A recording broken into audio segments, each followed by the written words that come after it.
So I've been thinking a lot about home. What does it mean? What is home? What is that idea of home? And often we, especially if we're in a spiritual community, we think of the idea of a spiritual home. And in the midst of everything that's been going on in the world, for me at least, all those touch points that might have helped me to feel centered in my awareness of home have felt very disrupted. And when I think about home, Dorothy immediately comes to mind. And I think of the story of the Wizard of Oz, because I'm a big believer that stories provide roadmaps for us to follow, that they speak in a metaphysical way, guide us through different things that might be happening in our life. And Dorothy's journey home is so powerful that movie is still a favorite how many decades later, because there's a universality to this story of how do we find our way home when we get caught and picked up by a tornado of events. Can anybody relate to that right now? And drop down in some random, strange, odd territory that is unfamiliar. Now, I haven't personally seen the Munchkins running around singing to me lately, but I do feel as if I am in Oz. I am in another place, and it is unfamiliar, and it is not something that I actually know. And Dorothy steps into this journey to find her way home. And of course, we know that at the end, Glinda whispers in her ear, you've always had it within you. Thanks, Glinda. But Dorothy, and all she has to do is click her heels, right? Click her heels 3 times, and you're home. And it is we are capable of recentering ourselves that quickly. We can actually do that. And yet, there's a process that Dorothy had to go through for her to be able to access that. And all too often, what we're thinking is, it's magic. You just click your heels together, and it's magic. And bang, I get to be home. We want the 1, 2, 3. How do I make my life better? And what I want to invite all of us into, myself included here, is that this is a process. Dorothy steps through a process that enables her to know herself better. As Cindy was singing about the dimensions that you can bring to your life now as we continue to grow and as we continue to evolve. So home is not a place in like a physical place. Home is actually a place in consciousness. And we can access that place in consciousness. Literally, it's a thought away. It's literally a breath away. But sometimes it doesn't feel like it's just a thought away. Sometimes it feels like it's a Grand Canyon chasm away. And so part of what we're all being invited into is to be able to understand that actually is always available and always accessible to us. Always available, always accessible. Even in those moments when you don't feel like it is, it's actually still available and accessible to you. But navigating that, when the world is so alive, when what is going on in the world feels so big, overwhelming. I felt overwhelmed this week by Delta. I was doing okay with holding Afghanistan in prayer, and I was doing okay holding Haiti in prayer, and I was doing okay with the wildfires and holding people in prayer. And then as I watched the Delta spike and I had to cancel a prayer retreat that I had planned, and all of a sudden I sort of went all over my edge. I felt like I had an edge and I went over it. And I actually don't have an edge, and neither do you. We are limitless beings. We are limitless beings. And when we can remember that, the things that are possible, that are available to us.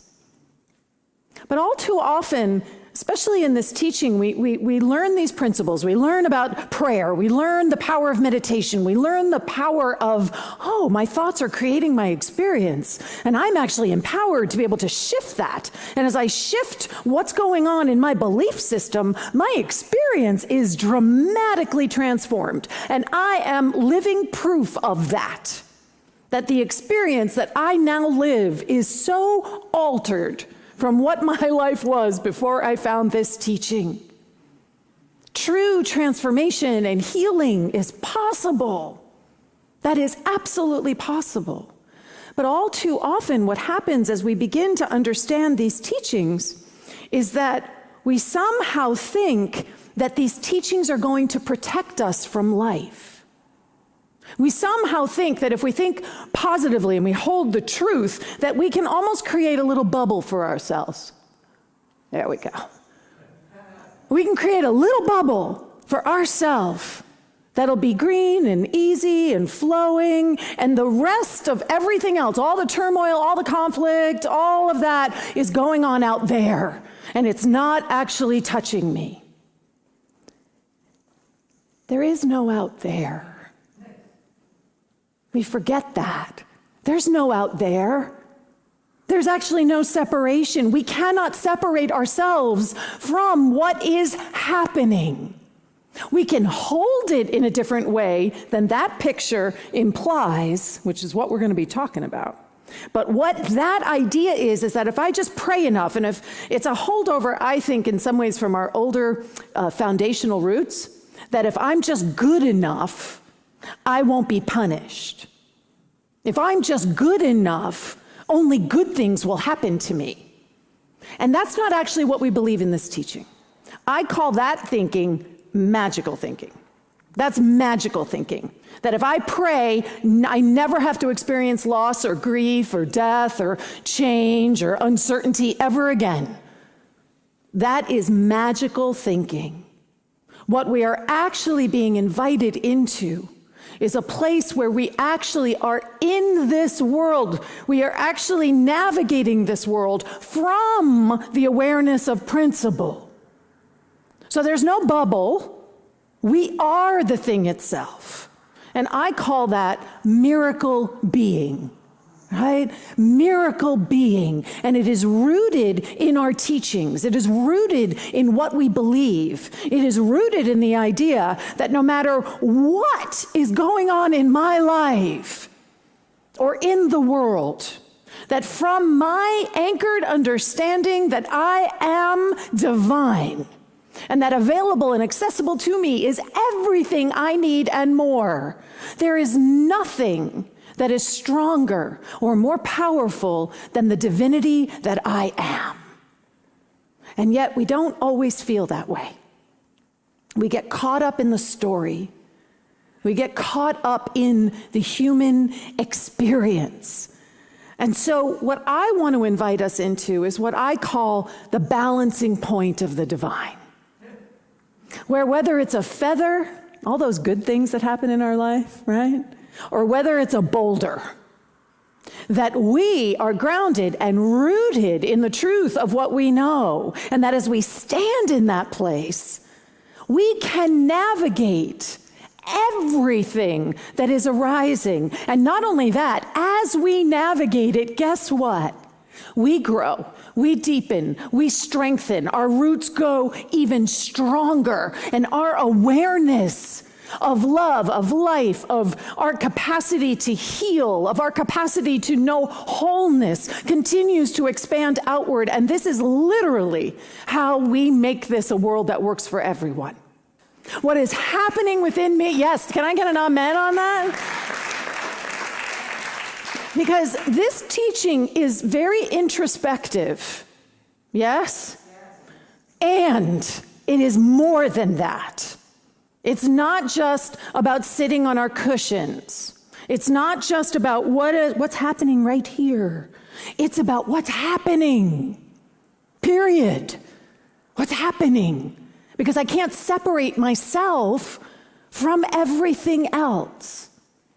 And what I know and what I believe is that as I stand in the I amness that I am, as I stand in my understanding of home, as I stand in the most centered understanding of faith and truth, that I practice this muscle, man, right? I practice it. And as I practice this, as I hold this for myself, that somewhere, someone also experiences that opening. Because we are all one. So the peace that I am anchoring, the growth and the willingness to evolve that I am anchoring, the courage and the resiliency that I am willing to step in to meet myself, to meet my fears, to meet my doubts, to meet my worries, not pretend that they're not there, not just slap an affirmation on them and pretend that they aren't actually still alive within me. I always say, what's the code when you ask somebody how they're doing in unity and they say, it's all good. And what they really mean is, my life has gone to hell. But we don't actually say that. Why don't we say that? Why can't we actually say, I am good, but it's hard right now. I am good, but I'm in the need of really deepening my understanding of truth right now. We don't want to think that somehow we're separate from what's happening out there, everywhere there, because as I said, there is no there. So there are 4 pillars that I want to invite us to look at today that anchor our capacity to be able to actually meet ourselves and meet each other with compassion, with gentleness, with love, right? Because that is what we're all being invited to do. And those 4 pillars, the first 2 are the cornerstone of unity. The first 2 are meditation and affirmative prayer. This is what our teaching is founded on. And meditation is where we get to experience the I am. It is where we get to understand that we actually are divine. We sit in the stillness. We sit in the silence. We allow ourselves that introspective component of spiritual practice, where we do allow the world to fade away, where we are actually centered in something that transcends the human experience that we might so often be caught up in. We learn through meditation to not pay attention to the thoughts, to quiet them, to allow the feelings to arise and to know that they're going to fall. To notice that the body temple is also just constantly moving and changing. And it is so easy for those things to take over, to become the focus. Anyone who's experienced pain understands how easy it is for a bodily sensation to become the only thing that you're able to pay attention to. And yet, when we practice, we actually have the capacity to shift our attention to the truth of who we are. And that's powerful. And I spend a lot of time sitting on my cushion. And there's something more than just sitting on our cushion that we are being invited into through this teaching. Our 5th principle is that we live the truth we know. We actually put it into action. So this is where affirmative prayer comes in. So affirmative prayer gives us a tool that enables us to stand in what we might have experienced in meditation and actually bring it into the world. And as we bring it into the world, all of a sudden, all the stuff in the world is right there. Our fears, our doubts, our worries, our anxieties, our judgments, the unworthiness that we feel. And we get to take that human, mutable, changeable, because they're just feelings. They're important, but they're just feelings. They come, they go, they shift, they move.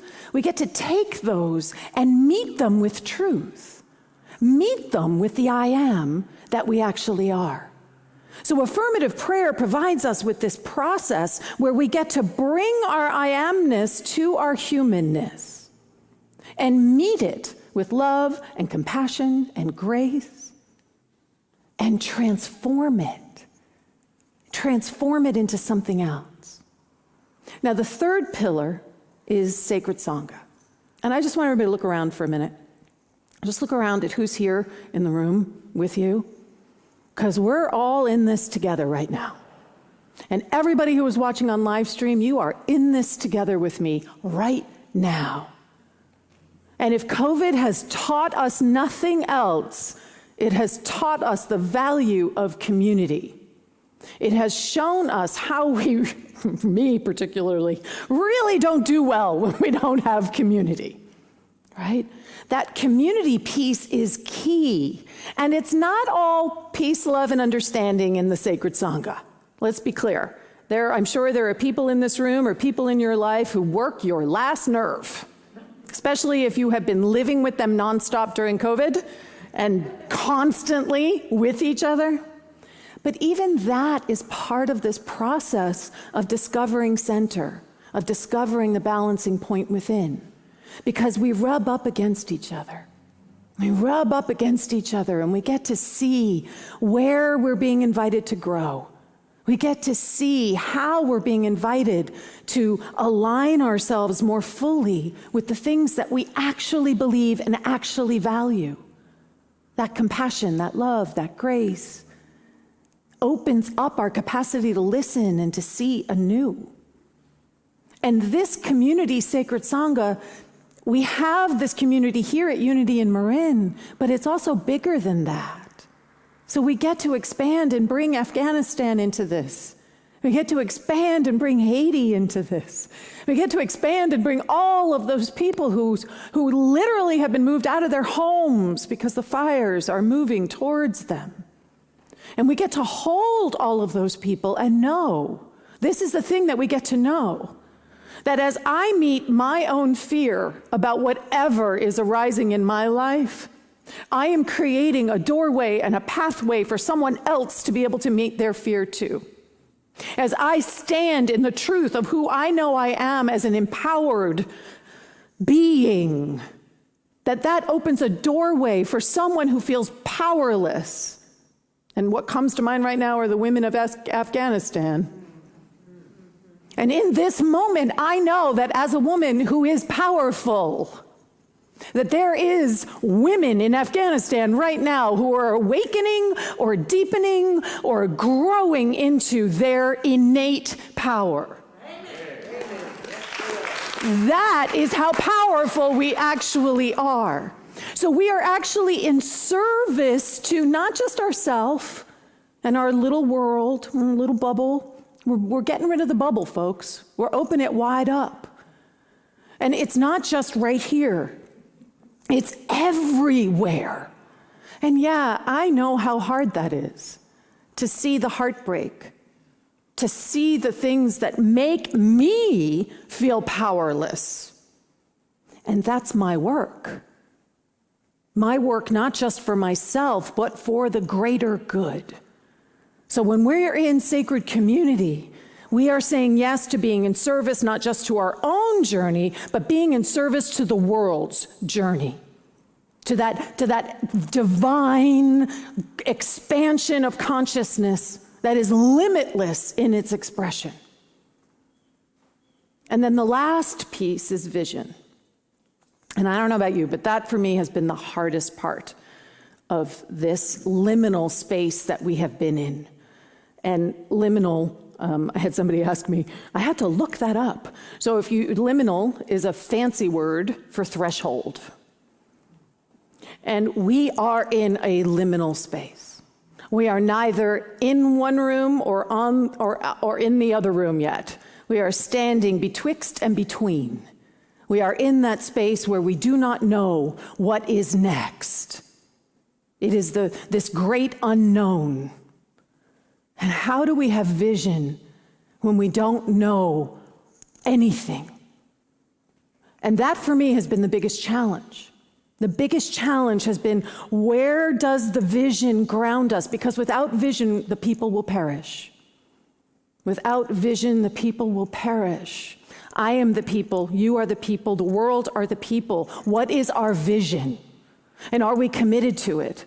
And are we saying yes to it? And are we anchoring it? Now, the three other pillars actually support vision. So when we meditate, we are opening ourselves up to be receptive to the divine idea that is seeking to express as our life and as the life of all.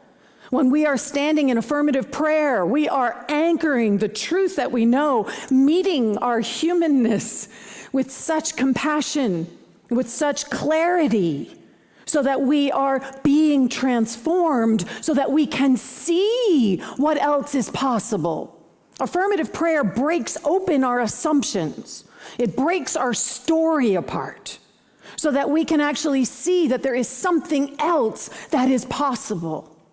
And then when we come together in sacred Sangha, we get to share and catch each other's vision. We get to grow in that way. But we need to do it consciously. We need to bring our intentionality to it. What is the vision that we individually and as a collective here in this community are saying yes to? And that vision is always pulling us forward. The pain will push us until the vision pulls. And I personally am ready to let the pain go. I am ready to not need to be pushed by the pain anymore. I'm declaring that for myself right now, right? That I don't need the pain to push me towards transformation, towards something new. I don't need the pain to push me to step into the unknown. That I am going to, in this moment, allow the vision to pull me into what I don't know. And my invitation is that you join me in that. And that we get to wander together. And in that wandering, something magnificent that has never been seen before, something that has never been seen before, can arise.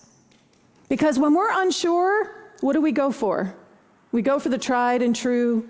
We go for what we know, what we did before. That made me feel good. That was always fun. If we could just go back to that. And I'm inviting us to just let it go, because that past is no longer right now. And what else are we being invited to become? I think about the families that started Unity in Marin, and I think about how that was vision. That was serious vision. And that vision manifested in this magnificent campus that we have the privilege and honor of being able to gather at. What's next? Because it's something that we've never done before. And if we root ourselves in meditation, affirmative prayer, coming together in sacred Sangha, and listening for that vision, allowing ourselves to be pulled into the unknown, we are literally unstoppable. Literally unstoppable. And as we all know, if you look back at your life, I'm sure you will notice that all those times when you stepped out into the unknown and you thought it was going to be a total disaster, how often did that actually turn out to be the exact thing you needed to be able to grow into the magnificent, wonderful, loving, compassionate person that you are today? That is Dorothy's journey. All these things happened to her, and yet in the happening of it, she becomes whole. And in that moment, she can center herself, and she knows her way home. So these 4 pillars literally are our yellow brick road, right? They are going to guide us. We just got to follow it. We just got to follow it. So one of the other pieces that we're being invited into over and over and over again is being able to see between the relative world that is right in front of us and so alive in so many ways, and the realm of the absolute, which is, that is the thing we want to ground ourselves in. That is the thing we want to be rooted in. That is what we want to see and pay attention to. And all too often, we get caught up and we cannot see past the relative. So when you look at this picture, what do you see? Connect, thank you, connect. When we look at this picture, what do we see? Pillars. So we see pillars and and people, right? And we see pillars and people. Where is your attention? What are you paying attention to? Now, the real mastery is, can you see both at the same time? And that almost requires, my experience of that practice is that I have to unfocus myself. I have to quiet the mind. I have to get out of my head. I have to stop trying. And in that moment, I can actually have both of them palpably present. Because the absolute never goes away. It is always available, always accessible. So this is the visible, right?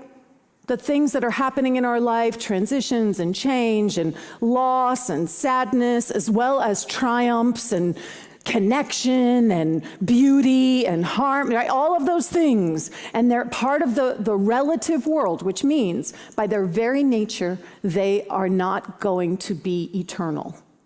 They're going to change, they're going to shift, they're going to fall away, we're going to have rebirth, we're going to have death. That is the very definition of the relative world, and yet we fight that all the time. We want the relative world to be a constant, and it isn't. So what if we embrace the fact that the relative world is always going to be relative, and we actually place our attention then not on the relative world, but on the absolute, because that is immutable, that is always available and always accessible. Now you'll notice the relative world doesn't disappear, does it? We're not in a bubble. The relative world is still happening. And yet, as we anchor ourselves in truth, we are building our capacity to stand firm, to stand strong. We're not building our house on sinking sand. We are building it on something that is strong and supportive. And that's our principles of truth. I was teaching a prayer workshop yesterday and was talking about really our main principle, there's only one power and one presence. That's really all you need. Like if you just got that, you don't need all the rest. The problem is we really struggle to actually believe and live into there's only one power and one presence. So then we need the rest of them. And the next one is I am an expression of the divine, right? Only one power and one presence, and I am it. Now, if you just anchor yourselves in those two principles, you are building the muscle and the foundation that can allow you to navigate anything that arises in your life. Any highs and lows. You will be the miracle being. You will be the balancing point of the divine. This is the image that I love. Do you see the guy sitting there in the lighthouse, just sort of nonchalantly kind of leaning up against the doorway? And that's because the structure is so strong. The structure of faith is so reliable. The commitment to principle is so deeply anchored that it doesn't matter what kind of waves come crashing up against him. He is in miracle beingness. And that is what we are each invited to step into and to anchor, to be that living place of infinite potential, allowing the vision that is calling us forth in new and beautiful ways. Always more, never less. That is what we're each being invited into. And we stand on those four pillars and we anchor ourselves so that we can walk in faith and that we can see the divine. And more importantly, we can live as the divine, even in the midst of some of the most challenging things that are arising and present in our life right now. So I have some affirmations for us. The first one is, I am anchored in faith. I am anchored in faith. Okay. Hello, let's try that again. I am anchored in faith. I celebrate my divinity. I am willing to see truth. I am open to miracle being. And so it is. Amen.